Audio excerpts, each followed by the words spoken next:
Karanasan bilang apat na po. Hunyo 20, 2024, araw ng Huwebes. Ngayon ay katapusan ng panahon ng Gemini. Bukas nga ay panahon na ng Cancer. Maaga akong bumangon sa aking pagkakahiga. Hindi ako mapakali sa nararamdaman ko sa aking katawan. Napakaraming pulgas sa paligid namin. At ngayon ko lang naunawaan na kawawa yung mga aso namin. Hindi ko lang alam kung anong pwede kong gawing solusyon sa mga ito. Minsan-minsan naman, ni-sterilize namin ang paligid namin.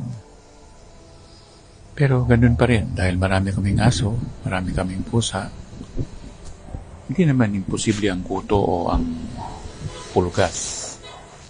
Sa pagkakagising ko nga, ako ay nagpakain na sa mga pusa, sa aso, sa bagong, kay Sukri, yung manok namin. At natapos kong gawin yun, ako ay nagdilig.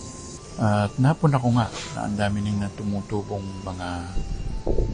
yung mga tinatapon namin mga buto, marami na sa paligid. At hindi ko lang alam kung kailan tutubo yung mga buto ng mga bulaklak na inihagis ko sa paligid namin. Sana nga, tumubo na siya. Pero ngayon, unti-unti kong nakikita yung pagsudlong o yung sprout ng mga ibinato kong mga buto.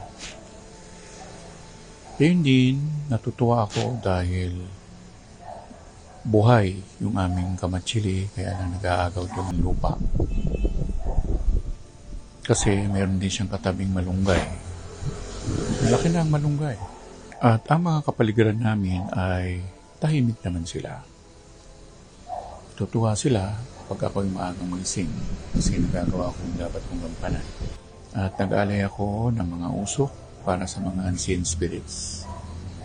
Inuna ko nga yung ghee at tawag, yung gatas ng kalabaw na ginawang kandila, camphor, meron akong cinnamon powder, meron akong cloves, meron akong cardamom, meron akong cumin, meron din akong cloves.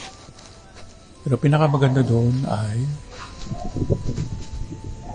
ang pagsindiri ng kandila sa umaga para mamasbasan tayo ng ating Panginoong Diyos kung sino man ang iyong sinasambang Diyos.